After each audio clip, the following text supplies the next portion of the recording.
बोला डोमसे साहेब बोला. काय म्हणता राजे, काय चालू आहे? हो, सगळं तुमच्याकडे लक्ष आहे भाऊ. आम्ही थोडी उभे तुम्ही अरे बापरे, तुम्ही उभे करून टाकले.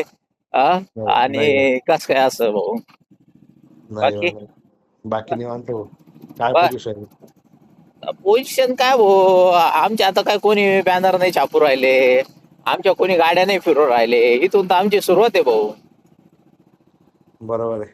हा. कुठं बॅनर लावायला बोललं ते म्हणते अरे आमच्या दबाव येईल, गाडी चालवलेलं अरे म्हणे ते पोलीस त्रास देतील, असा नाही विषय. हो, एवढं नाही काय, बघा एवढं नाही. बस का, मला अनुभव येतोय म्हणे काय. बरं आहे गड्या. बाकी बाकी निवांत. आमच्या काही 100च्या प्लस गेलो का नाही आतापर्यंत आम्ही कुठं? अहो 1000 म्हटलंय तुम्हाला मी, 1000. अहो कुठं हजार, हजार तर काय, हजार मध्ये विषयच नाही ना भाऊ. 11,000 कुठं, हजार कुठं? हा? किती मतदान होईल? म्हटलं 11,000 नाही, आपला तुमचा उमेदवार निवडून येणार आहे ना. मग आमचे 11,000 होईल. हजार कुठं लागायचे आमचे?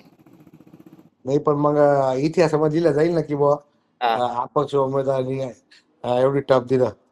अहो काय टप दिला, आमचं फार भज काढून टाकलं तुम्ही, काय टप दिलं? हा?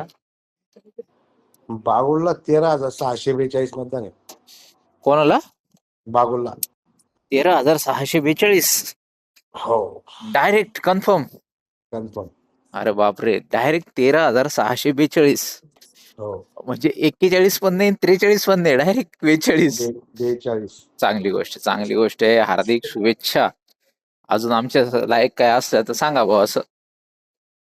हा? हे तुम्ही हे तुम्ही आकडे का बरं असे कुठून का आकडे काढताय रे तुम्ही एवढे? 13,442 वोटिंग्सने तो निवडून येणार आहे असं? मशीन वाल्याशी बोलणं झालं ना. मशीनवाल्याशी हम्म. काय बात करतो? मग मी काय म्हणतो, 2-4 लाख रुपये मला देतो, 1000च्या ऐवजी थोडी जास्त दाखवा माझी वोटिंग. हा? 1 कोटी दिले तर तुम्हाला 11,15,000 पर्यंत पोहोचवतो. आई शपथ, 1 कोटी दिले तर 11,15,000 पर्यंत. हम्म. बरं मी आलोय चिन्ह वाटपच्या इथं, आलो का कॉल करतो एक 10-15 मिनिटं 20 मिनिटं. हा, ठीक. मिनिटांनी शक्ती लोमचे नाव कीर्तीचा मला फोन आलेला. त्यांचा दावा असा आहे की आमचं बीजेपीचं जे कॅन्डिडेट आहे जे थेटसाठी उभं आहे, प्लस त्यांचे बाकीचे ऑदरचे मेंबर, तर हे सगळेचे सगळे निवडून आलेले आहे. मी त्याला विचारलं कसं शक्य आहे म्हटलं हे, तर त्याचं म्हणणं असं आहे की जे अपक्ष आहेत त्यांना 100 वोटिंगच्या पुढं काही वोटिंग पडणार नाही, आणि जो मेन उमेदवार त्याला 13,642 वोटिंग पडतील. मी त्याला हे पण विचारलं की एवढं तू शाश्वती कशी देतोय, तर त्याचं म्हणणं झालं की मी मशीनवाल्याशी बोललेलो आहे म्हणे. मी त्याला म्हटलं मशीनवाला म्हणजे तो म्हणतोय EVM-वाला, आणि त्याची मागणी माझ्याकडे अशी आहे की तू जर कधी मला 1 कोटी जर अमाऊंट दिली तर मी 11,15,000 वोटिंग तुझ्यासाठी मिळून देईल. मी त्याला म्हटलं अरे एवढी शाश्वती कशी आहे तुम्हाला? आता ॲक्च्युली आमचं जे वोटिंग आहे चांदवडचं 19,377 आहे, आणि तुम्हाला सगळ्यांना माहिती आहे एवढं वोटिंग काय प्रॉपर 100% कुठंच होत नाही. एक 70% जरी वोटिंग पकडलं 14-15,000 होणार, आणि त्याच्यामध्ये जर या दोघं बेरजेची जर आपण दोघं संख्येची बेरीज केली तर ती काहीतरी 22,000-1,000च्या वरती जाते. तर हे होणं शक्य नाही, पण तरी त्यांचा दावा आहे. आज आपण आधी निवडणूक आयोगाकडे तक्रार केली होती, आता आपण चांदवड पोलीस स्टेशनला तक्रार केलेली आहे. जो काही प्रचलित कायदा आहे त्या पद्धतीने त्या कायद्याला अनुसरून त्यांच्यावर गुन्हा दाखल झालेला आहे.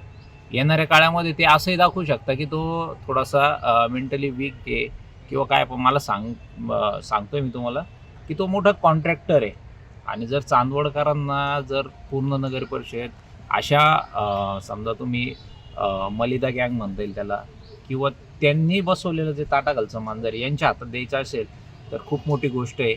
सगळ्या चांदवडकरांना विनंती आहे की खरंच आपण आपला मतदानाचा अधिकार बजावल्यानंतर ते मत खरंच आपण दिलेल्या व्यक्तीला जाणार आहे का? आणि जर यांचं एवढी शाश्वती आहे, यांनी अजून त्यात 250 बॅनरांची छपाई करून ठेवलेली, विजयी बॅनरांची. अजून इलेक्शन झालेलं नाही आहे, आज 29 तारीख आहे, 2 तारखेला वोटिंग होणार आहे आणि 3 तारखेला रिझल्ट येणार आहे. मग ही यांची कोणत्या हिशोबाने यांनी सगळे बॅनर वगैरे छापलेले, विशेष करून मला पडलेला प्रश्न आहे. तुम्हा चांदवडकरांना एक विनंती आहे, जो खरंच कामाचा व्यक्ती आहे त्यालाच मतदान करा तुम्ही, आणि यांना यांची लायकी दाखवून द्या, ही नम्र विनंती. महाराष्ट्रातील सर्व बातम्यांचे विश्वासार्ह व्यासपीठ, सकाळच्या सर्व सोशल मीडिया प्लॅटफॉर्मला लाईक, फॉलो आणि सबस्क्राईब करा. तसंच सर्व नोटिफिकेशनसाठी बेल आयकॉन प्रेस करायला विसरू नका.